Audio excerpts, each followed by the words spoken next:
Help to stop the virus from spreading. यहाँ पे 4 सरल स्टेप्स हैं जिनके द्वारा आप क्या कर सकते हैं, कोरोना वायरस को फैलने से रोक सकते हैं कि कोरोना वायरस जो है वो दूसरे लोगों में ना फैले। सबसे पहला है कि आप अपने जो हैंड वॉश प्रॉपर करिए, रेगुलरली करिए और कम से कम 20 सेकेंड तक सोप और वाटर के माध्यम से हाथों को वॉश करिए। जब भी आप खांसते हैं या छींकते हैं, टिश्यू पेपर का यूज़ करिए और टिश्यू पेपर को किसी डस्टबिन में फेंक दीजिए। अपने फेस को बार बार टच ना करें, मुंह पर हाथ ना लगाएं और आँखों पे हाथ ना लगाएं। हाथ को मुंह पर ले जाने से बचें। जो भी घर में रहने के लिए जो गवर्नमेंट ने गाइडलाइंस जारी करी हैं, उनसे अपडेट रहिए और कोशिश करिए कि जब भी आप ये अपडेट ले रहे हैं तो वो ट्रस्टेड सोर्स हों, ऑथेंटिक सोर्स हों। और जब भी आप ख़ुद को अच्छा फील नहीं कर रहे हैं और कुछ ऐसा लगता है कि आप में कुछ सिम्टम्स नज़र आ रहे हैं, तो जो भी आपके जानने वाले ऐसे व्यक्ति हैं जिन पर आप ट्रस्ट करते हैं, उनको बताएं, या आप जो भी सपोर्ट वर्कर्स हैं उनको भी बता सकते हैं या उनकी सलाह ले सकते हैं। कोविड-19 से हम सभी लोग परिचित हैं और हम सभी लोग जानते हैं कि कोविड-19 महामारी ने हम सभी के दैनिक जीवन पर कहीं न कहीं एक प्रभाव डाला है। सरकार के द्वारा इस महामारी को रोकने एवं इसके ट्रांसमिशन को कम करने के लिए उचित कदम उठाए हैं। सरकार के द्वारा सोशल डिस्टेंसिंग और घर में रहने को बढ़ावा दिया जा रहा है। सोशल डिस्टेंसिंग और घर में रहना कठिन है लेकिन बहुत महत्वपूर्ण है। इसके द्वारा हम अपनी स्वयं की रक्षा कर सकते हैं, अपने परिवार की रक्षा कर सकते हैं और अपनी कम्युनिटी की रक्षा कर सकते हैं इस कोविड-19 से। हम सभी लोग घर में हैं और हमारे पास बहुत ज़्यादा काम भी नहीं है, तो ऐसे समय में हम सभी लोग अपने आप को कभी कभी फ्रस्ट्रेट महसूस करते हैं, अकेला महसूस करते हैं और कभी कभी बोर भी लगता है और बहुत सारी चिंताएं कहीं ना कहीं हमारे मानसिक स्तर को, मानसिक स्थिति को प्रभावित करती हैं। कभी कभी हमें अपने स्वास्थ्य की चिंता होती है, कभी कभी हमारे आसपास के जो लोग हैं उनके स्वास्थ्य की चिंता होती है, अपने परिवार के लोगों की स्वास्थ्य की चिंता होती है। सभी लोग इस महामारी के समय में एक अलग तरीके से रिएक्ट कर रहे हैं और उनके बिहेवियर में, व्यवहार में कहीं ना कहीं कोई परिवर्तन दिखाई दे रहा है।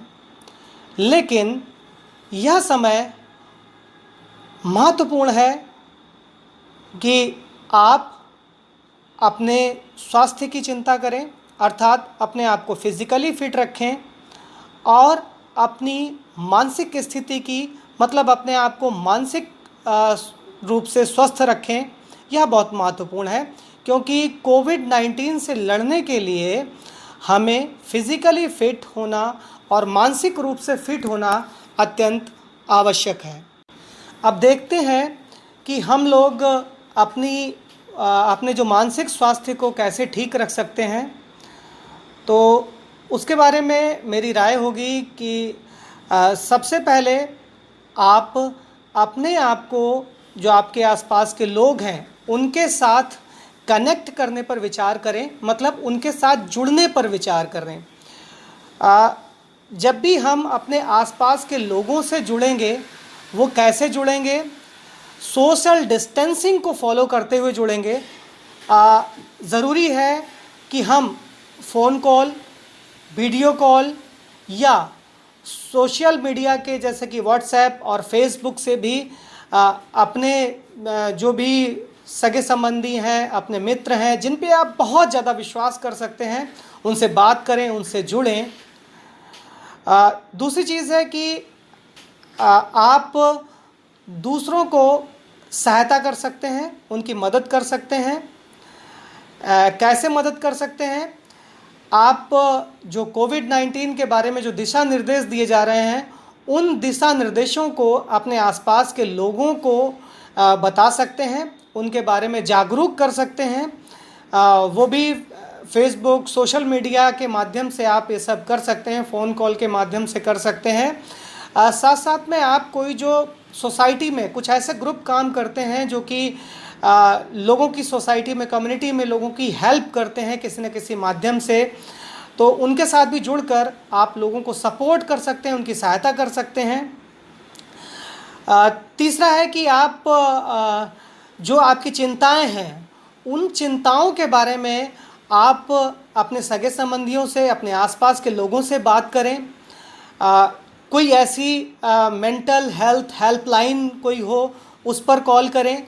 आप जिन लोगों पर सबसे ज़्यादा विश्वास करते हैं, उन लोगों को अपनी चिंताओं के बारे में बताएं, ऐसी चिंताएं जो आपको परेशान कर रही हैं। हो सकता है अगर वो आप उन चिंताओं के बारे में किसी से बात नहीं करेंगे तो आपके अंदर ही रहेंगी, और आपकी मानसिक स्थिति को कहीं ना कहीं से नकारात्मक रूप से प्रभावित करेंगी। तो कोशिश करें कि अपनी चिंताओं के बारे में दूसरों से बात करें, क्योंकि सुना जाता है, क्या मानते ही हम लोग सब लोग हैं कि अगर हम अपनी परेशानियों के बारे में किसी दूसरे से बात करेंगे तो हमारी परेशानियां कम होंगी। सरकार के द्वारा नेशनल मेंटल हेल्थ हेल्पलाइन का नंबर जारी किया गया है, जो है 1800-599-0019। इस नंबर पर कॉल करके जो भी एक्सपर्ट हैं, जो इस फील्ड में महारत हासिल किए हुए हैं, उन लोगों से आप सलाह ले सकते हैं और अपनी मानसिक स्थिति को स्वस्थ रख सकते हैं। तो ये अगर आप करते हैं तो कहीं ना कहीं मानसिक रूप से आप स्वस्थ रहेंगे। स्वस्थ मस्तिष्क के लिए, स्वस्थ मानसिक स्थिति के लिए ज़रूरी है कि हम अपने शारीरिक जो स्वास्थ्य को भी ठीक रखें, अच्छा रखें। तो इस समय हम घर में रह रहे हैं तो यह ध्यान रखें कि खाने पर विशेष ध्यान दें।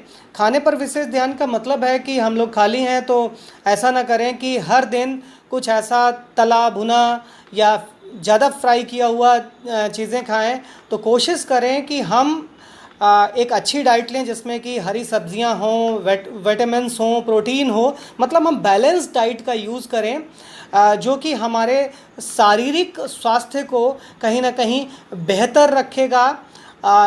जो भी खाने का टाइम है वो निर्धारित करें और कोशिश करें कि उसी टाइम खाना खाएं जो टाइम आपने बना रखा है, क्योंकि अगर आप कई बार खाते हैं या दिन भर खाते रहते हैं, कहीं ना कहीं आपके स्वास्थ्य पे वो बैड इफ़ेक्ट डालेगा।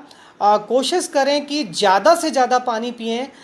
दिन में करीब 2.5 या 3 लीटर पानी अगर पी सकते हैं तो कोशिश करें कि दिन में सुबह जल्दी उठकर और इवनिंग टाइम में योगा और एक्सरसाइज करें। कम से कम 1 घंटा योगा और एक्सरसाइज के लिए प्रॉपर ज़रूर निकालें।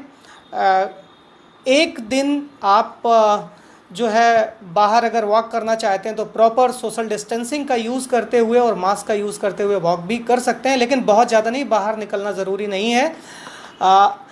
स्मोकिंग, अल्कोहल और ड्रग्स, जो लोग स्मोकिंग, अल्कोहल और ड्रग्स ले रहे हैं वो इस टाइम इन्हें अवॉइड करें, बिल्कुल ही ना लें, क्योंकि आप घर में रह रहे हैं और फिज़िकली फ़िट होने के लिए इन चीज़ों को अवॉइड करना बहुत ज़रूरी है।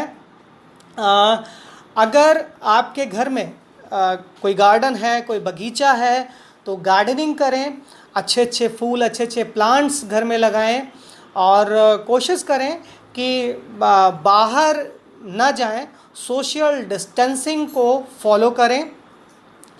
हम सभी ये भी जानते हैं कि शरीर को स्वस्थ रखने के लिए प्रॉपर नींद भी ज़रूरी है, स्लीप भी ज़रूरी है, क्योंकि अगर हम लोग प्रॉपर नींद नहीं लेंगे तो कहीं ना कहीं से हमें प्रॉब्लम हो सकती है। इस टाइम कोविड-19 का आउटब्रेक चल रहा है और हम सभी जानते हैं कि हम सभी कहीं ना कहीं सोशल मीडिया से अपने मोबाइल से कुछ ज़्यादा जुड़ गए हैं।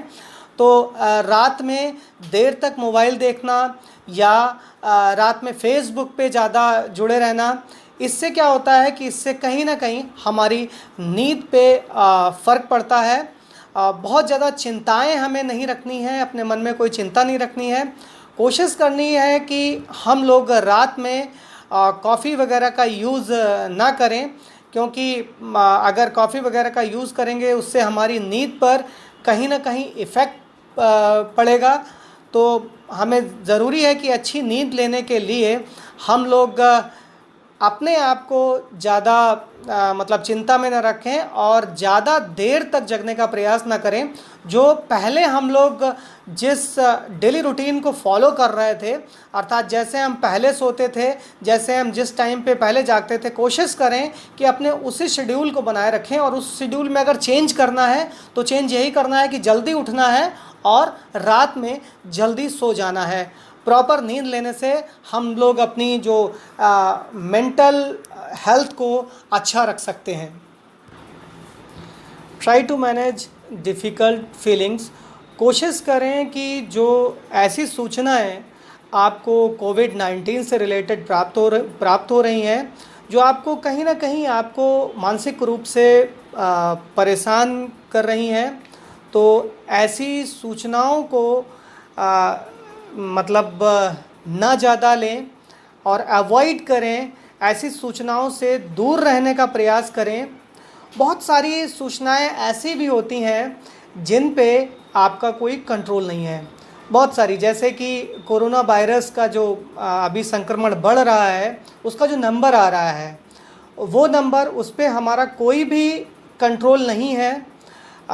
जिस तरीके से केसेस बढ़ रहे हैं, उन केसेस बढ़ने का एक रिलेशन है ज़्यादा टेस्ट होने से। तो ज़्यादा टेस्ट हो रहे हैं इसलिए ज़्यादा केसेस बढ़ रहे हैं।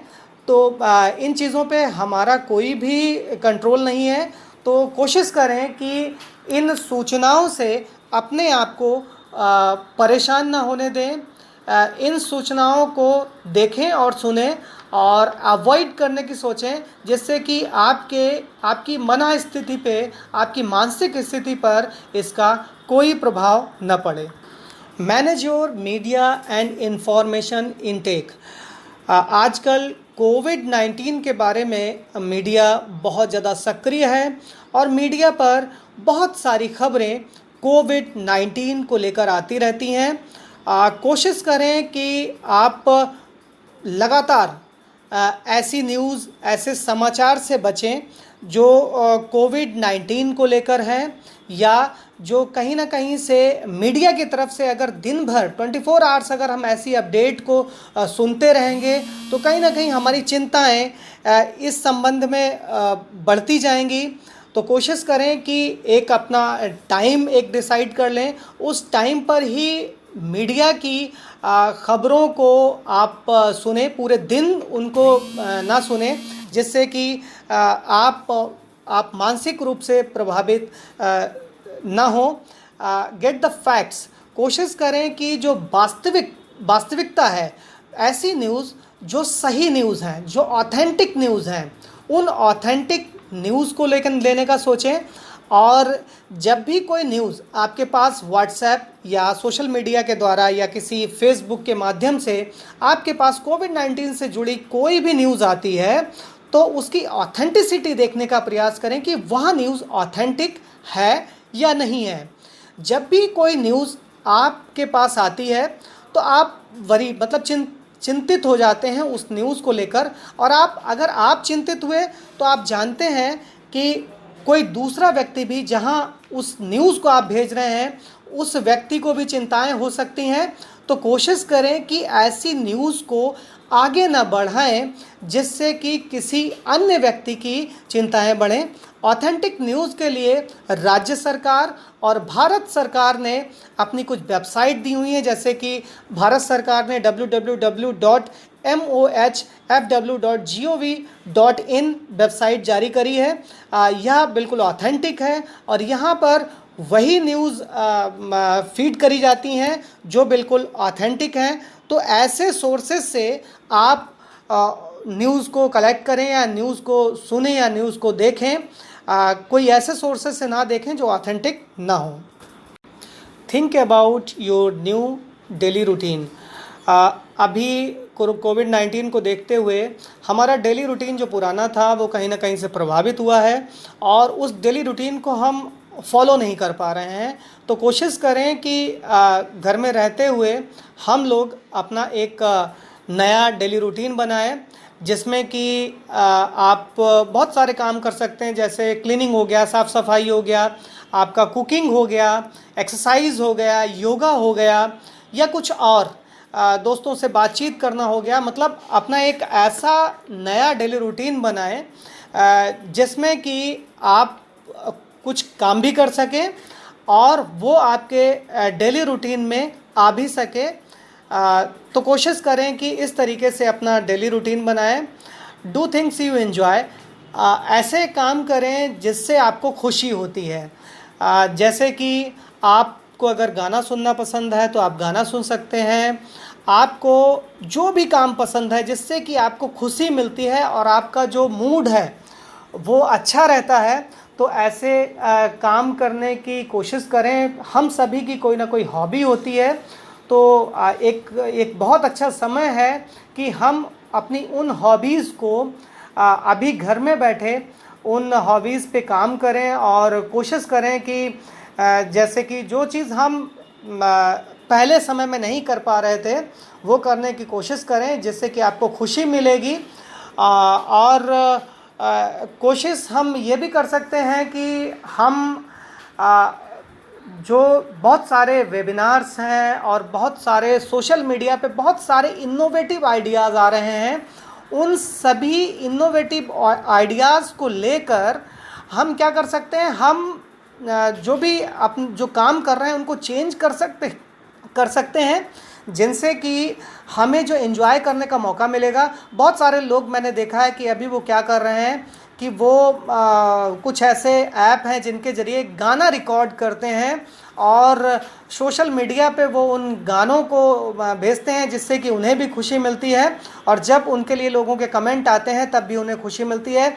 कुछ लोग एंजॉयमेंट के लिए अपना किसी की हॉबी है गिटार बजाना या किसी की कोई हॉबी है तो उनको अभी वो लोग करने की कोशिश कर रहे हैं जिससे कि वो खुश रहें और इन्जॉय करें उसको। Set goals. कोविड-19 के आउटब्रेक के समय में आप कुछ गोल्स निर्धारित कर लें। वो गोल्स कोई भी हो सकते हैं और गोल्स ऐसे होने चाहिए जो कि सकारात्मक, मतलब जो पॉजिटिव एटीट्यूड को लिए हुए हों और एक पॉजिटिव इन्वायरमेंट क्रिएट करें। आप अगर आपको बुक पढ़ने का शौक़ है तो नई नई बुक आप पढ़ सकते हैं इस टाइम में। अगर आपको अच्छी फ़िल्में देखने का शौक़ है तो आप अच्छी फ़िल्में देख सकते हैं। कुछ लोगों को किताबें लिखने का शौक़ होता है, कहानियाँ लिखने का शौक़ होता है, कविताएं लिखने का शौक़ होता है। एक गोल सेट करें कि इस आउटब्रेक में, इस एक महीने में हम 3, 4, 5 कविताएं लिखेंगे या कुछ जो प्रॉपर कुछ पेपर्स लिखेंगे या कुछ कहानियाँ लिखेंगे। तो आप अपने लिए कुछ ऐसे गोल्स बना सकते हैं जिससे कि समाज में एक मैसेज जाए और आपका काम भी हो जाए। Keep your mind active. अपने माइंड को एक्टिव रखने के लिए आप पढ़ाई कर सकते हैं, कुछ लिख सकते हैं, जैसे मैंने पहले पॉइंट में बताया है, कुछ गेम खेल सकते हैं। हाँ, आजकल जो हमारे बच्चे हैं छोटे छोटे, उन्हें बहुत ज़्यादा प्रॉब्लम हो रही है, तो उनके लिए आप क्या करेंगे, उन्हें एक्टिव रखने के लिए, उन्हें मानसिक रूप से एक्टिव रखने के लिए उनको कुछ गेम खेलने के लिए दे सकते हैं। लेकिन इसको हैबिट ना बनाएं, इसको आदत ना बनने दें। कुछ टाइम के लिए उन्हें गेम खेलने के लिए दें। अगर उनका मन है ड्राइंग पेंटिंग करने का या आपका मन है ड्राइंग पेंटिंग करने का तो ड्राइंग करें, पेंटिंग करें। कुछ लोगों को अपने यहाँ कुछ अलग अलग तरीके की एक्टिविटीज़ करने का शौक़ होता है, कुछ कलेक्ट करने का शौक़ होता है, तो ऐसे टाइम में ये बहुत अच्छा मौका है कि इस टाइम में वो इन एक्टिविटीज़ को कर सकते हैं। Take time to relax and focus on the present. Career को लेकर बहुत सारी चिंताएं हैं। अभी थोड़ा सा समय लें इस चीज़ में और अपने आप को रिलैक्स फील करें, क्योंकि यह समय आपको अपने करियर के बारे में बहुत ज़्यादा चिंता करने के लिए नहीं है। इस टाइम को गुजरने के बाद आप अपने करियर को लेकर उस पर फोकस कर सकते हैं। कोशिश करें कि इस समय में आप रिलैक्सेशन एक्सरसाइजेज करें, जैसे कि प्राणायाम वगैरह हो सकते हैं। आप न्यूज़ चैनल में देखते होंगे कि योगा और प्राणायाम की बहुत सारे प्रोग्राम आजकल दिए जा रहे हैं। तो बहुत ज़्यादा अपने फ्यूचर के बारे में ना सोचें, अपने करियर के बारे में ना सोचें, क्योंकि करियर के बारे में अगर आप बहुत ज़्यादा चिंता करेंगे तो कहीं ना कहीं आप मानसिक रूप से अस्वस्थ महसूस करेंगे। वो चिंताएं और ज़्यादा बढ़ सकती हैं। तो कोशिश करें कि थोड़ा समय दें और उसके बाद में अपने करियर पे फोकस कर सकते हैं। If you can once a day get outside और bring nature in. If you can once a day get outside और ब्रिंग नेचर इन। मतलब ये है कि आप हफ्ते में एक दिन बाहर भी जा सकते हैं अपनी मानसिक और शारीरिक स्वास्थ्य को ठीक रखने के लिए। लेकिन सोशल डिस्टेंसिंग और मास्क जो भी है उन सभी चीज़ों का यूज़ करते हुए, जो सरकार के द्वारा दिशा निर्देश दिए गए हैं उनको यूज़ करते हुए, अगर आप बाहर नहीं जाते हैं तो कोशिश करिए कि आप एक हेल्दी इन्वायरमेंट क्रिएट करें। हेल्दी इन्वायरमेंट का मतलब है अपने घर में प्रॉपर वेंटिलेशन हो, है ना, थोड़ा सा, जिससे कि फ्रेश एयर आ सके और प्रॉपर जो है विंडो वगैरह खुले हों जिससे कि सनलाइट प्रॉपर आ सके, एक अच्छा व्यू दिखाई दे। और जैसे कि हम सभी लोग जानते हैं कि अगर ग्रीन इन्वायरमेंट हो, अगर हम बाहर जाते हैं तो कोशिश करें कि ग्रीन इन्वायरमेंट में जाने की कोशिश करें। ऐसी जगह पर जाने पर हमारा मूड चेंज होता है, हमें अच्छा लगता है और मानसिक रूप से हम तरोताज़ा महसूस करते हैं। कभी भी अगर घर से जाना पड़े और आप अपने फैमिली मेम्बर्स के साथ जा रहे हैं तो कोई प्रॉब्लम नहीं है, आप आराम से जा सकते हैं। लेकिन फैमिली मेम्बर्स के अलावा अगर किसी भी व्यक्ति के साथ जा रहे हैं तो कोशिश करें कि जो सोशल डिस्टेंसिंग की गाइडलाइन है उसको फॉलो करें। यहाँ पर सोशल डिस्टेंसिंग का मतलब फ़िज़िकल डिस्टेंसिंग से है। सोशल डिस्टेंसिंग में बहुत सारी चीज़ें समाहित होती हैं, तो मैं यहाँ पे फ़िज़िकल डिस्टेंसिंग की बात करूँगा। फ़िज़िकल डिस्टेंसिंग आप सभी लोग फॉलो करें बाहर जाते हुए, अर्थात 2 मीटर की दूरी ज़रूर बनाए रखें। स्टेइंग एट होम, घर में रहते हुए कुछ प्रैक्टिकल इश्यूज़ हो सकते हैं, जैसे सप्लाई को लेकर। अगर आप घर में हैं और आपको सप्लाई नहीं पहुंच पा रही है, कोई डिलीवरी नहीं हो पा रही है, तो आप भी उसको लेकर चिंतित होते होंगे, या आपका कोई फ्रेंड या कोई परिवार का व्यक्ति कोविड पॉजिटिव होता है तो उसके संबंध में भी आप सप्लाई को लेकर चिंतित होते होंगे। लेकिन आप जानते हैं कि मोबाइल में आपके पास बहुत सारे ऐप्स हैं जिनके ज़रिए आप कहीं से भी कोई सामान मंगा सकते हैं जो कि डेली आपके यूज़ का है। दूसरी चीज़ है कि आप कोशिश करें कि इस समय आप बाहर ना जाएं, और जब भी आप कोई चीज़ को मंगाते हैं बाहर से तो वही चीज़ें पिक करें जो आपके लिए हेल्दी हैं, जो आपके स्वास्थ्य के लिए अच्छी हैं। बहुत ज़्यादा ऐसी चीज़ें नहीं आपको बाहर से मंगानी है जो आपके स्वास्थ्य पे कोई निगेटिव इफ़ेक्ट डालें। दूसरा है फाइनेंशियल कंसर्न। अभी इस समय कोविड-19 को देखते हुए आर्थिक रूप से भी आप बहुत कुछ सोचते होंगे कि किस तरीके से हमारा खर्चा चलेगा, किस तरीके से हमारा अगला महीने का खर्चा चलेगा। तो इन इश्यूज़ को ना सोचते हुए गवर्नमेंट की, सरकार की उन पॉलिसीज़ को देखें जिसमें कि राशन से लेकर और लोन तक की सुविधा दी गई है। तो आप सेलेक्ट करें कि आपके जो फाइनेंशियल जो आर्थिक समस्या है उसको कौन सी सरकारी सहायता के द्वारा आप दूर कर सकते हैं। आपको बहुत ज़्यादा चिंता करने के लिए ज़रूरत नहीं है। If you care for other people, अगर आप दूसरों की केयर कर रहे हैं तो उसके बारे में भी चिंता करने की ज़रूरत नहीं है। मान लिया कोई कोविड-19 पॉजिटिव केस आपके आसपास पाया जा रहा है या है, तो गवर्नमेंट के द्वारा बहुत सारी राशन की सुविधाएं दी गई हैं, जिनमें क्या होता है कि गवर्नमेंट फ्री में राशन की व्यवस्था करती है, खाने की व्यवस्था करती है। तो आप अगर खुद नहीं कर पा रहे हैं तो लोकल अथॉरिटी से मिलकर लोकल अथॉरिटी को बताएं कि ये व्यक्ति इसको ये प्रॉब्लम है और इसको ये सुविधा दी जा सकती है। लोकल अथॉरिटी को फ़ोन के माध्यम से भी बता सकते हैं या आप व्हाट्सएप या सोशल मीडिया के माध्यम से भी उनको सूचित कर सकते हैं कि ऐसी सी समस्याएं हैं और उन समस्याओं को दूर किया जा सकता है। If you are being treated और taking medication for existing conditions, तो इसमें क्या है कि continue accessing treatment and support where possible. अगर आप कोई पहले से किसी बीमारी से ग्रसित हैं, बीमारी हो सकती हैं जैसे कि हार्ट की प्रॉब्लम है या डायबिटीज़ है आपको, तो उसकी जो मेडिसिन्स हैं उन मेडिसिन्स को कंटिन्यू रखें, मतलब उनको बीच में छोड़ें ना, कंटिन्यू उन मेडिसिन्स को लेते रहें। और इस टाइम आप सभी लोग जानते हैं कि जो डॉक्टर्स हैं वो डॉक्टर्स आपको हॉस्पिटल में या क्लिनिक में नहीं बुला रहे हैं और वो टेलीफ़ोन के माध्यम से वो आपसे कनेक्ट हो जाते हैं।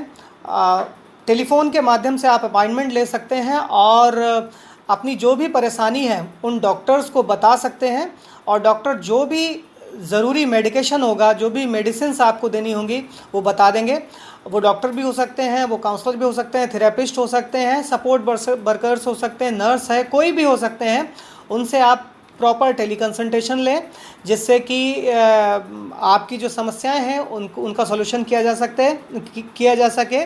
If you use care service, अगर कोई ऐसी समस्या है जैसे कि बहुत सारे ऐसे पेशेंट भी हैं जिन्हें किडनी की प्रॉब्लम है और उनको रेगुलर बेसिस पे डायलिसिस पे जाना पड़ता है, तो इस समय आप क्या कर सकते हैं, उस सुविधा के लिए, उस सर्विस को लेने के लिए, डायलिसिस लेने के लिए आप लोकल अथॉरिटी से बात कर सकते हैं और लोकल अथॉरिटी आपको एक अरेंजमेंट प्रोवाइड कराएगी जिससे कि आप अपने पेशेंट को लेकर डायलिसिस वगैरह करा सकते हैं।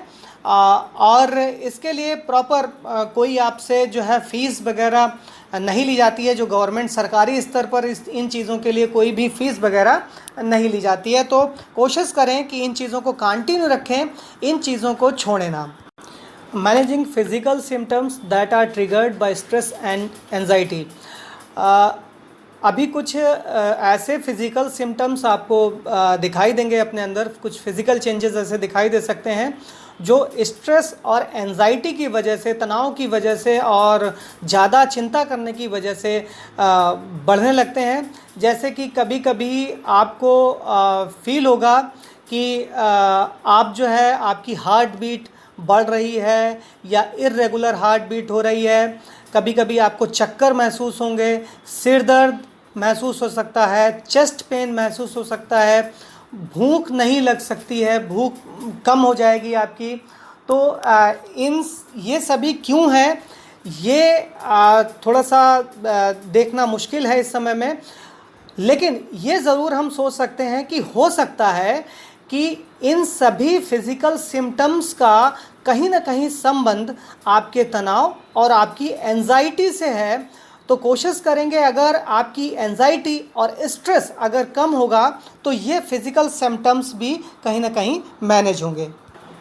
मैनेजिंग डिफ़िकल्ट फीलिंग्स और behaviours to do with hygiene, washing और फियर्स ऑफ इन्फेक्शन। कोविड-19 के टाइम में हम सभी लोग देख रहे हैं कि कुछ ऐसे हमारे अंदर बिहेवियर आ गए हैं कि हमें लगता है कि हम किसी चीज़ को टच करते हैं तो हमें लगता है कि हमें तुरंत हाथ धोने चाहिए। अगर हम हाथ नहीं धोएंगे तो कहीं ना कहीं हम वायरस से इन्फेक्टेड ना हो जाएं। हाथ धोना बिल्कुल सही है, हाइजीन रखना बिल्कुल सही है, लेकिन इसको एक्सेसिव वे में करना वो सही नहीं है। वो आपके बिहेवियर में कहीं ना कहीं आ रहा है और वो कहीं ना कहीं आपको मेंटली इफेक्टेड कर रहा है, आपको एंजाइटी आपकी बढ़ा रहा है।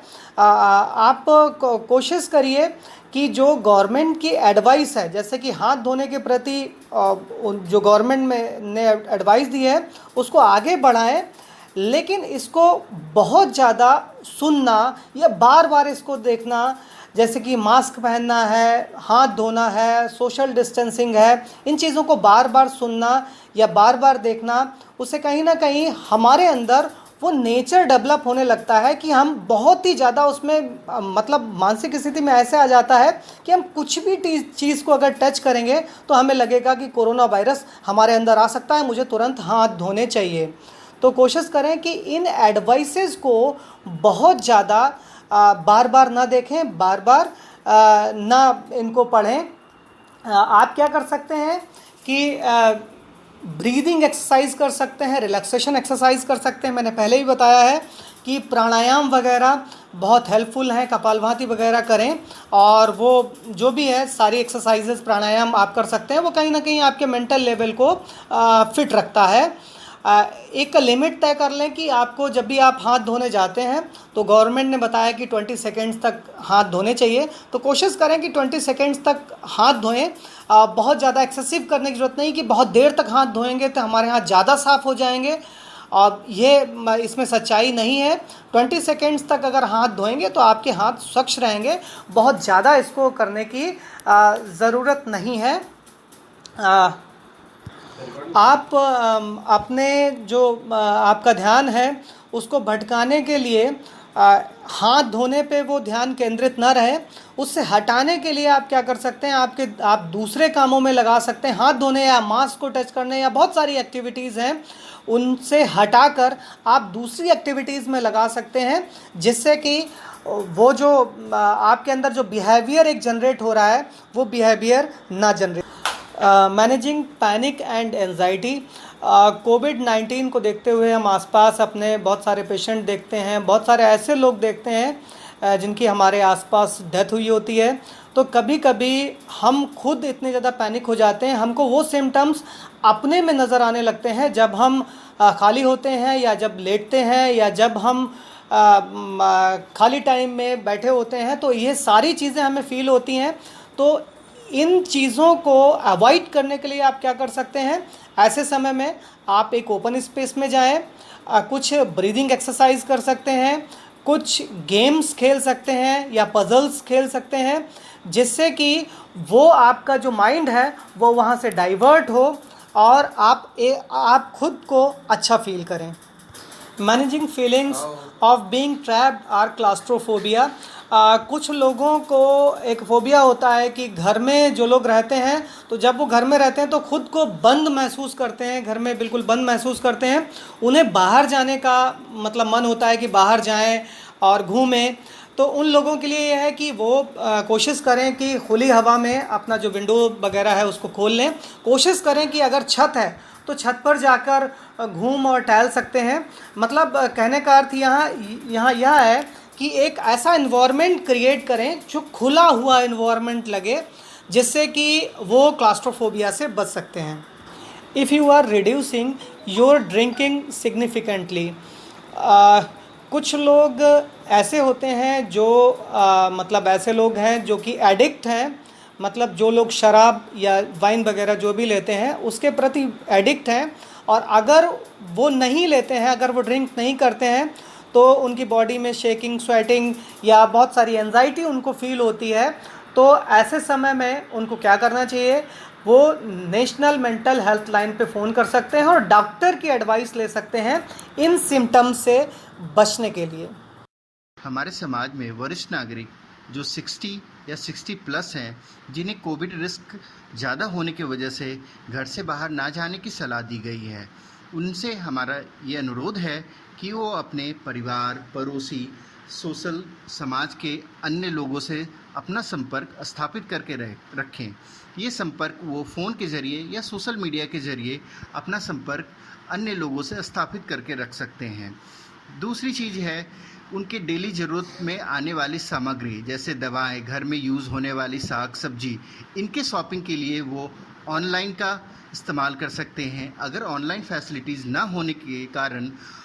होने के वजह से वो आस पड़ोस के कोई एनजीओ से भी संपर्क या लोकल कोई शॉपकीपर से फ़ोन के माध्यम से अपने ज़रूरत की चीज़ों को वो मंगा सकते हैं।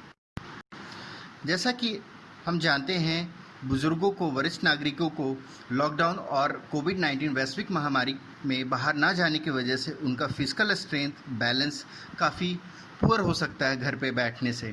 इस वजह से उन्हें ये सलाह दी जाती है कि उन्हें घर में ही कुछ फिजिकल एक्टिविटी और बैलेंस की एक्सरसाइजेस करनी होगी, जिससे उनका स्लीप पैटर्न बेटर हो जाए और उनका हेल्थ बेटर हो सके। इन एक्सरसाइज को आप डेली रूटीन में कर सकते हैं। हमारी सलाह यह है कि इन एक्सरसाइजेस को आप डेली एटलीस्ट एक बार ज़रूर करें, नहीं तो एटलीस्ट हफ्ते में 2 बार ज़रूर करें। इन एक्सरसाइज को करने के लिए जो सबसे ज़रूरी सामान है वो आपके घर में एक मजबूत कुर्सी होनी चाहिए जो हैवी हो और उसका बेस ऑफ सपोर्ट ज़्यादा हो, और साथ में आपको एक अच्छी फुटवेयर्स, स्पोर्ट्स शूज़ और या अच्छे फुटवेयर्स होने चाहिए। साथ में एक्सरसाइज के दौरान कुछ चीज़ों को आपको नज़रअंदाज नहीं करना है, जैसे चेस्ट में पेन, ब्रीदिंग में कोई प्रॉब्लम या ज़्यादा थकान आना। इस कंडीशन में आप अपने हेल्थ वर्कर या हेल्थ प्रोफेशनल से कंसल्ट कर सकते हैं और एक्सरसाइज को तुरंत रोक देंगे। Sit to stand activities. इस एक्टिविटीज़ में आप घर के किसी भी वुडन चेयर पे बैठेंगे। बैठने के बाद आप थोड़ा सा आगे की तरफ फॉरवर्ड शिफ्ट हो जाएंगे। शिफ्ट होने के बाद इसमें सिट टू स्टैंड एक्टिविटीज़ करना है आपको। अगर ज़रूरत पड़े तो आप चेयर के हैंड रेस्ट का भी सपोर्ट ले सकते हैं। इस एक्टिविटी को आपको 10 बार रिपीट करना है।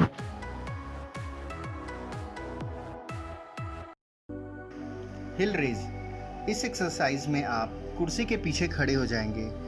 कुर्सी के पीछे खड़े होने के बाद अपना दोनों हाथ कुर्सी के बैकरेस्ट के ऊपर रख देंगे। इसके बाद आपको दोनों पैर के हिल्स को रेज करना है, ऊपर की तरफ उठाना है, पंजे पे खड़े होना है अर्थात। इसके बाद आप 3 से 5 सेकंड तक होल्ड कर सकते हैं। होल्ड करने के बाद आप पुनः उसी अवस्था में आएंगे। इस एक्सरसाइज को आप 10 बार रिपीट कर सकते हैं।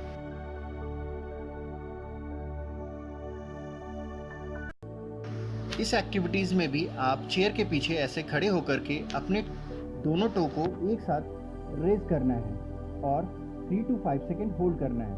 होल्ड करने के बाद आप पुनः उसी अवस्था में आएंगे। इस एक्सरसाइज को भी आप 10 बार रिपीट कर सकते हैं।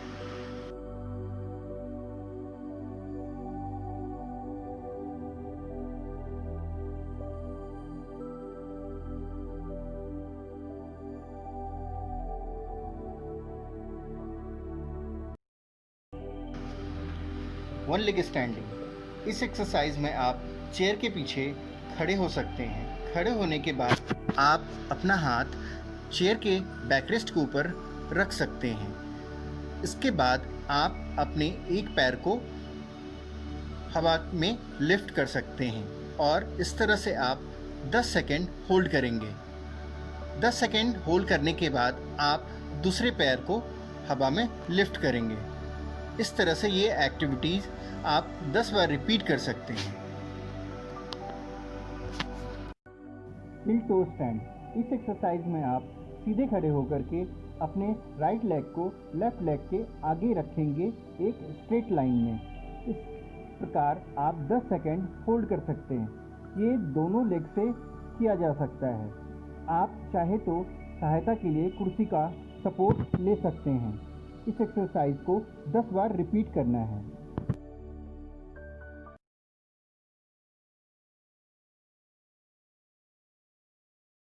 अब हम बात उन व्यक्तियों की करते हैं जो वर्क फ्रॉम होम या अपने घर से ही काम कर रहे हैं ऑफिस का।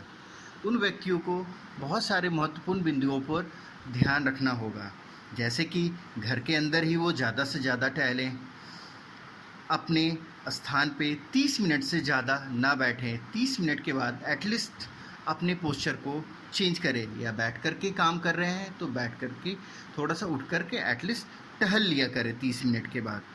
दूसरी चीज़ है, घर में काम करने के बाद उनकी फिजिकल एक्टिविटी धीरे धीरे कम होने लगती है। इसको इम्प्रूव करना बहुत ज़रूरी है। इसको इम्प्रूव करने के लिए वो डेली योगासन, weight training and pushup exercises घर में ही कर सकते हैं।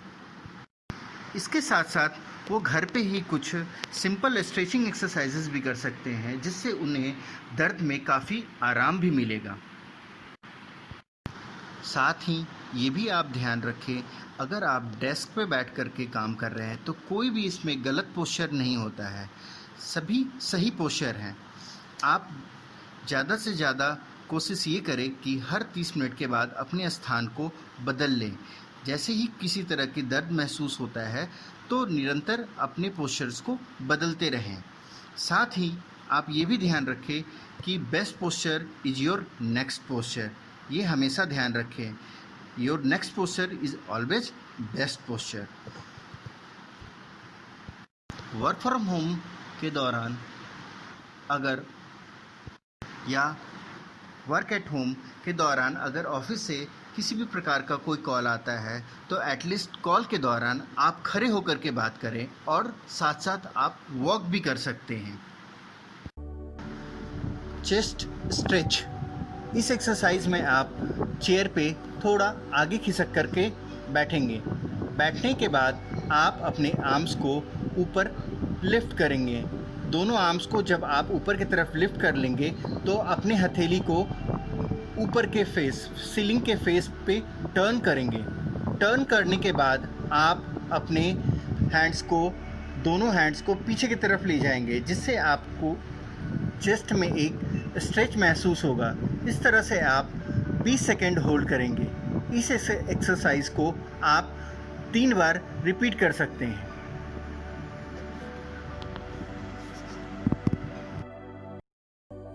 द लेग स्ट्रेच, इस एक्सरसाइज में आप चेयर के पीछे खड़े हो जाएंगे। दाहिना हाथ चेयर के ऊपर रखा हुआ होगा और बाएं पैर को आप ऊपर की तरफ घुटने से लिफ्ट करेंगे। लिफ्ट करने के बाद उसको बाएं हाथ से होल्ड करेंगे। होल्ड करने के पश्चात आप उसे पीछे की तरफ थोड़ा खींच करके स्ट्रेच करेंगे। आपको थाई में स्ट्रेच महसूस होगा।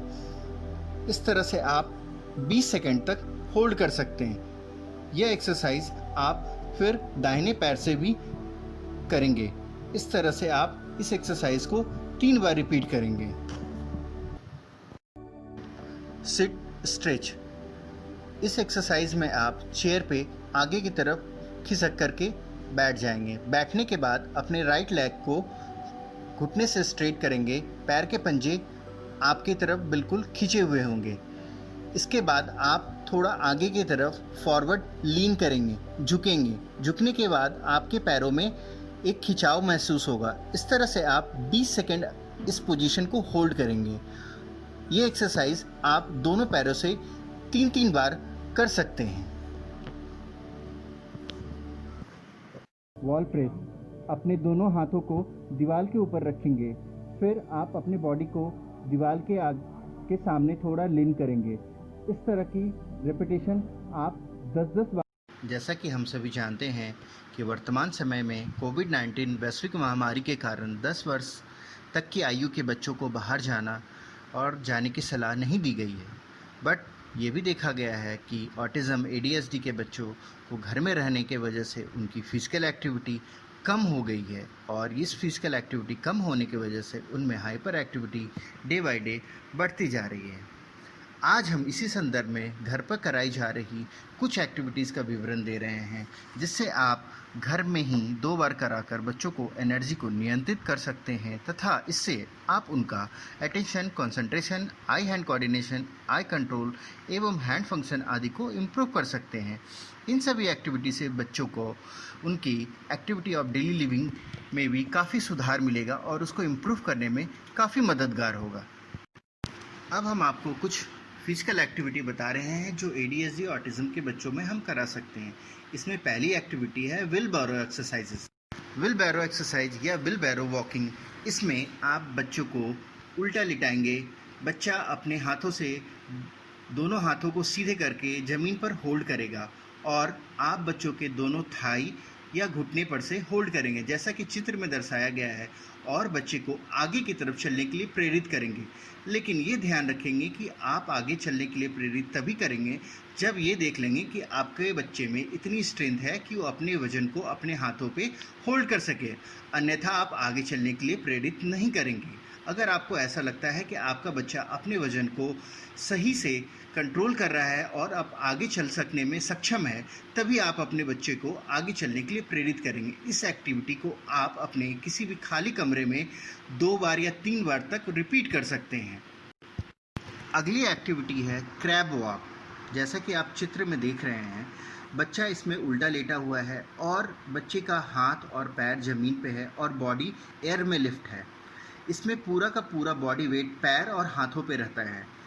इसमें ये ध्यान रखेंगे कि घुटना 90 डिग्री एंगल पे मुड़ा हो और हाथ एल्बो कम्प्लीटली स्ट्रेट हो। इस एक्टिविटी में बच्चा फॉरवर्ड और बैकवर्ड मूवमेंट कर सकता है। इसे भी किसी भी खाली कमरे में आप इस एक्टिविटी को 2 या 3 बार रिपीट कर सकते हैं। अगली एक्टिविटी है बियर वॉक। जैसा कि आप चित्र में देख रहे हैं, बच्चा बियर के पोजीशन में है, जैसे क्वाड्रीपेड पोजीशन होता है, जस्ट लाइक वैसा पोजीशन, बट अंतर बस इतना है कि इसमें बच्चों का दोनों घुटना स्ट्रेट होगा।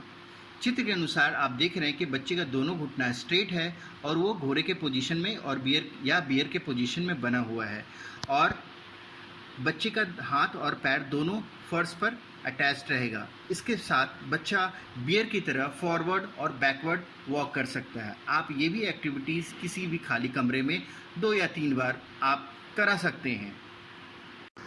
अगली एक्टिविटी है वॉकिंग ऑन बैलेंसिंग बीम। जैसे कि आप पिक्चर में देख रहे हैं, इस पिक्चर के माध्यम से ये समझाना चाहते हैं कि घर के किसी भी कोने में आप एक बैलेंस बीम तैयार कर सकते हैं। ये बैलेंस बीम या तो लकड़ी या प्लास्टिक या ब्रिक आदि से किसी भी कोने में आप बना सकते हैं, या तो घर के किसी लॉन में या बाहर किसी गार्डन में, घर के ही गार्डन में इस तरह का आप एक 5 से 6 इंच का बैलेंस बीम तैयार कर सकते हैं, जिस पे बच्चों को चलने के लिए प्रेरित करेंगे। इस पे आप फॉरवर्ड और बैकवर्ड दोनों पोजीशन में वॉक कर सकते हैं। इस पे बच्चों को चलने से उनका बैलेंस इम्प्रूव होता है, कोऑर्डिनेशन इम्प्रूव होता है। इस तरह से की एक्टिविटीज़ भी आप दिन में 2 बार करा सकते हैं और बच्चे की क्षमता के अनुसार 5 से 10 बार रेपिटेशन में भी करा सकते हैं। नेक्स्ट एक्टिविटी है स्विंगिंग। यह एक काफ़ी सरल एक्टिविटी है।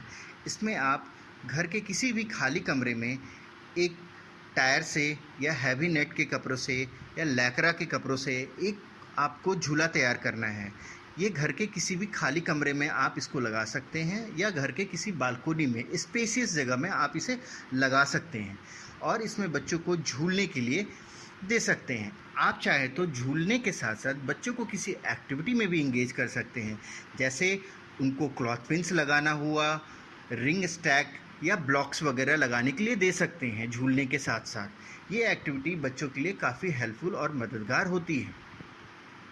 बट ये ध्यान रखें कि बच्चा अकेले ना झूले, नहीं तो चोट लगने का भी डर हो सकता है। बच्चे को ये सारी एक्टिविटीज़ उनके पेरेंट और केयर टेकर के निगरानी में ही करना है। नेक्स्ट, इसमें स्टेयर क्लाइंबिंग एक्टिविटीज़ में बच्चे को घर की सीढ़ी पे चढ़ना और उतरने देना है।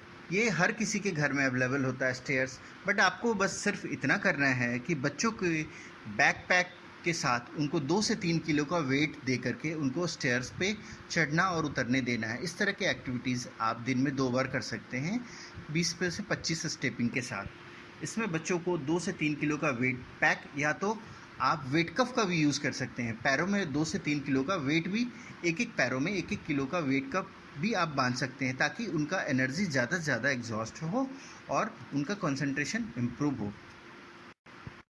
नेक्स्ट एक्टिविटी है 1 लेग बैलेंसिंग एक्टिविटी। जैसा कि आप चित्र में देख करके समझ पा रहे हैं, इसमें बच्चे को एक पैर पे खड़ा होना है। आप इसमें 1 से लेकर के 10 तक की काउंटिंग भी कर सकते हैं और बच्चा 1 से 10 तक की काउंटिंग में एक पैर पे खड़ा रह करके अपना बैलेंस एक ही पैर पे बनाकर रख करके नियंत्रित करेगा। ये एक्टिविटीज़ आप दोनों लेग से 5-5 बार कर सकते हैं। और दिन के 2 बार कर सकते हैं। अगर बच्चे को ऐसा लगे कि उसका बैलेंस थोड़ा सा भी पुअर हो रहा है तो आप उसके 2 फिंगर्स या 1 फिंगर्स को थोड़ा सा होल्ड करके सपोर्ट भी कर सकते हैं। हुपिंग एक्टिविटी, ये एक्टिविटीज़ है आपको घर के किसी फर्श पे तैयार करना है। आप मार्कर या चॉक या टेप के माध्यम से इस तरह के गोल सर्कल, जो पिक्चर में दिया हुआ है, इस तरह के गोल सर्कल्स बनाने हैं और उसमें फुट का निशान बनाना। आप जैसा कि चित्र में देख रहे हैं, कुछ फुट के प्रिंट सर्कल्स के अंदर बने हुए हैं, कुछ फुट प्रिंट सर्कल्स के बाहर बने हुए हैं। इस तरह से बच्चों को वॉक करने देना है। बच्चों का पैर हमेशा इन्हीं फुटप्रिंट के साथ होगा। जैसे जो फुटप्रिंट सर्कल के अंदर डबल बने हुए हैं, बच्चा दोनों पैर अंदर रख करके सर्कल के इनर में खड़ा होगा। नेक्स्ट सर्कल में जब वो जंप करेगा तो दोनों पैर उसके सर्कल के बाहर होंगे। फिर नेक्स्ट सर्कल में जैसे बच्चा जंप करेगा तो वो एक पैर पे खड़ा होएगा और उस फुटप्रिंट पे खड़ा होगा। जब वो नेक्स्ट सर्कल पे जाएगा तो दोनों, जैसा कि चित्र में देख रहे हैं, दोनों पैर बाहर की तरफ सर्कल पे गिरेंगे। इस तरह से बच्चों की एक एक्टिविटी करा सकते हैं। इनसे इन बच्चों का काफ़ी बैलेंस और कोऑर्डिनेशन इम्प्रूव होता है। हडल वॉकिंग, ये हडल वॉकिंग एट होम है। अभी तक ने आप देखा होगा हडल वॉकिंग स्कूल्स में बच्चों को कराया जाता है। छोटे छोटे हडल्स दिए जाते हैं, रनिंग के साथ उनको जंप करना होता है। सेम उसी तरह से आपको घर में भी हडल्स तैयार करने हैं ताकि बच्चों का कंसंट्रेशन इम्प्रूव हो और उनकी फिजिकल एक्टिविटी भी इम्प्रूव हो। इस तरह के हडल्स बनाने के लिए आप छोटे छोटे ऐसे गत्ते के बॉक्स बना करके उसमें वॉकिंग एंड जंपिंग दे सकते हैं।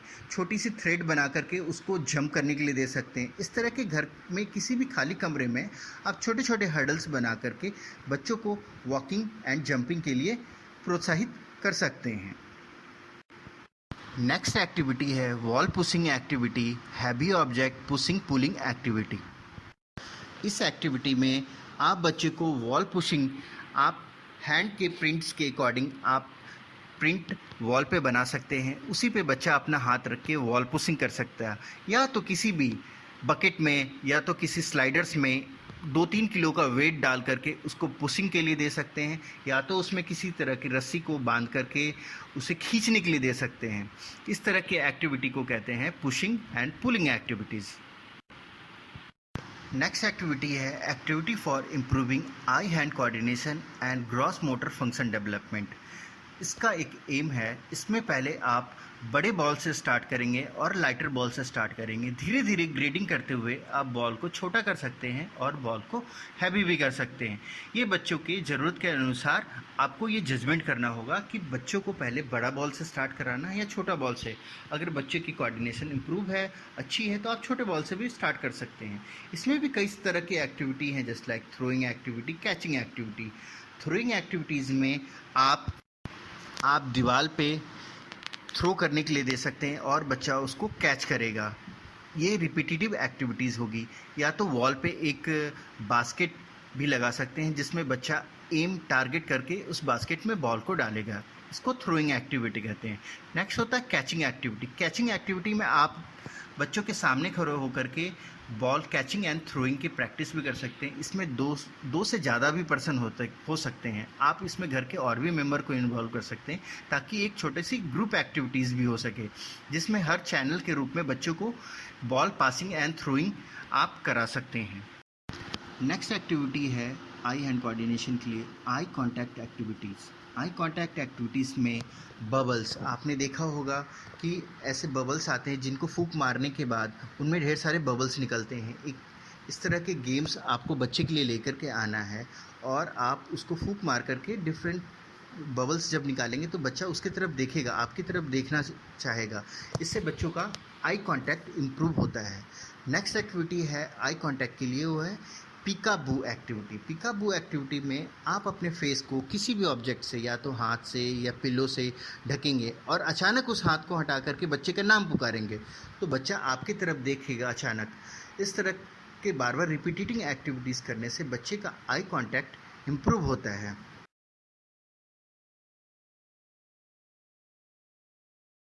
फर्स्ट एक्टिविटी है प्ले डो या modelling clay activities. Modelling clay आपको किसी भी स्टेशनरी शॉप पर आपको अवेलेबल है। या तो आप ऑनलाइन भी मंगा सकते हैं। इस एक्टिविटीज़ में बच्चे को पहले रोल करने के लिए कहेंगे, क्ले को सिलेंड्रिकल फॉर्म में बनाने के लिए कहेंगे, जैसा कि आप वीडियो में देख रहे हैं। फिर धीरे धीरे बच्चा उसको 3 उंगलियों की मदद से उसको छोटे छोटे पीसेस में तोड़ेगा। छोटे छोटे पीसेस में तोड़ने के बाद उसको 3 फिंगर से रोल करना है। अभी आप जैसा कि देख रहे हैं, बच्चा इन सारे क्ले को छोटे छोटे पीसेस में तोड़ लिया।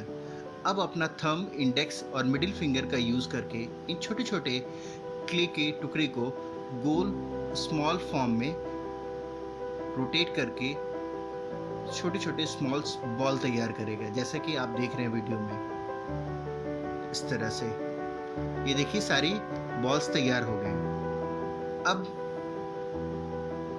जब बॉल्स तैयार हो जाएं तो हम इसमें और भी कुछ एक्टिविटीज़ ऐड कर सकते हैं बच्चे के चॉइस के अकॉर्डिंग। अब आप देख रहे हैं एक प्लास्टिक नाइफ से बच्चा क्ले को सिलेंड्रिकल फॉर्म में बना करके उसको छोटे छोटे पीसेस में कट कर रहा है।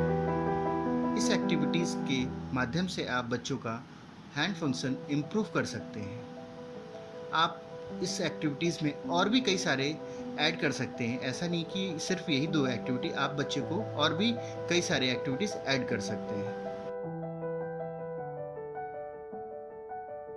एक्टिविटी है ड्रॉ समथिंग एंड पेस्ट दाल और राइस। जैसा कि आप देख रहे हैं, एक ड्राइंग शीट पे हमने एक फ्लावर बनाया है।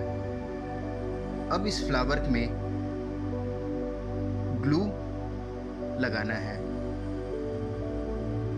जैसा कि आप देख रहे हैं, इस फ्लावर के अंदर पूरे में ग्लू लगाना है। ग्लू लगाने के बाद आप इसमें धीरे धीरे दाल को पेस्ट करना स्टार्ट करेंगे। कलर डिसीजन बच्चा खुद भी कर सकता है और चाहे तो आप उसको हेल्प भी कर सकते हैं। ये फ्लावर का सेंटर रेडी हो गया। अब फ्लावर के लिप्स पे बच्चा डिफरेंट कलर का दाल पुट अप कर रहा है। इस तरह से ये पूरा फ्लावर रेडी हो रहा है।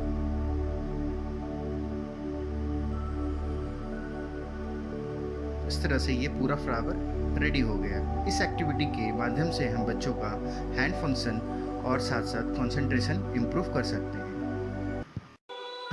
नेक्स्ट एक्टिविटी है tear newspaper into strip and crumble them into small balls. जैसा कि आप देख रहे हैं, इसमें किसी भी न्यूज़पेपर को आपको अपने बच्चे को देना है और ऐसे पतले पतले छोटे छोटे स्ट्रिप्स तैयार करने हैं। न्यूज़पेपर के स्ट्रिप्स तैयार करने हैं।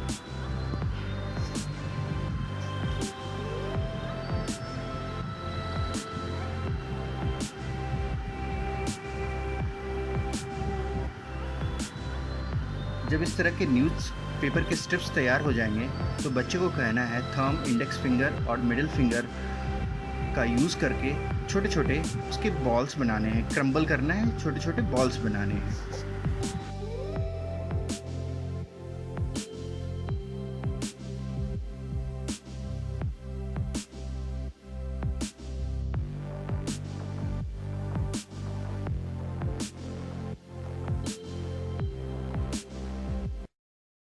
एक्टिविटी है making figure of lazy 8 on paper और floor and help your child to copy with marker और चॉक। जैसा कि आप इस वीडियो में देख रहे हैं, एक हमने फिगर ऑफ 8 एक स्टडी टेबल के ऊपर बनाया है। इसके बाद हम बच्चे को इस फिगर ऑफ 8 पर ओवरराइड करने के लिए देते हैं। हमने यहाँ पे बच्चे को गेम को इंटरेस्टिंग बनाने के लिए एक छोटी सी कार दिया है, जिस पे बच्चा फिगर ऑफ 8 के ऊपर कॉपी कर रहा है, मीन्स रोटेट कर रहा है। नेक्स्ट फाइन मोटर एक्टिविटी है बीड स्ट्रिंगिंग। इस एक्टिविटी में पहले हम डिफरेंट शेप्स, साइज़ और कलर के बीड्स को इकट्ठा करके एक बाउल में रख देते हैं। फिर बच्चे को एक थ्रेड देते हैं जिसमें बच्चा एक एक करके बीड्स को थ्रेड में डालता जाता है। इस एक्टिविटी के थ्रू हम बच्चे का हैंड फंक्शन, साथ ही साथ उनका कलर, शेप आइडेंटिफिकेशंस भी इम्प्रूव कर सकते हैं। नेक्स्ट एक्टिविटी है शॉटिंग ऑफ डिफरेंट गेम्स। इस एक्टिविटी में हम पहले डिफरेंट ग्रेन जैसे छोला, rajma, different type of grains को मिक्स करके एक बड़े से बाउल में रख देते हैं। फिर बच्चे को कहते हैं कि सारे ग्रेन्स को छाँट करके अलग अलग करना है और उसे छोटे छोटे बाउल्स में रखना है। इस एक्टिविटी के माध्यम से हम बच्चों का फाइन हैंड फंक्शंस इम्प्रूव कर सकते हैं। ये एक्टिविटी है एक्टिविटी विथ क्लॉथ पिन्स। इस एक्टिविटीज़ में हम क्लॉथ पिन, पेपर पिन्स इन सबको इकट्ठा करके एक बड़े से बाउल में रख देते हैं, जैसा कि आप पिक्चर में देख रहे हैं। फिर हम बच्चे को छोटा छोटा एक प्लास्टिक का डब्बा देते हैं जिसमें 4, 6, 8, 10 मार्क किया हुआ है। बच्चा इसमें जिसमें 4 लिखा हुआ है उसमें 4 पेपर क्लिप लगाएगा, जिसमें 6 लिखा हुआ है उसमें 6 पेपर क्लिप लगाएगा। इस तरह की एक्टिविटीज़ को हम पेपर पिन एक्टिविटीज़ कहते हैं, जिससे बच्चों का हैंड फंक्शंस इम्प्रूव होता है। लास्ट ये एक्टिविटी है picking up object using large tweezers, example picking up objects, cubes and pennies. इस एक्टिविटीज़ में हम बच्चे को एक प्लास्टिक का ट्वीज़र देते हैं जिसे चिमटी कहते हैं हिंदी में। इस चिमटी के माध्यम से बच्चा छोटे छोटे ऑब्जेक्ट्स को उठा करके छोटे बाउल्स में इकट्ठा करता जाता है। इसमें आप डिफरेंट ऑब्जेक्ट्स यूज़ कर सकते हैं, कॉइन्स यूज़ कर सकते हैं, क्यूब्स यूज़ कर सकते हैं। बच्चा जिसे ट्वीज़र के माध्यम से उठा करके उसे डिफरेंट बाउल में रखता जाएगा। धन्यवाद।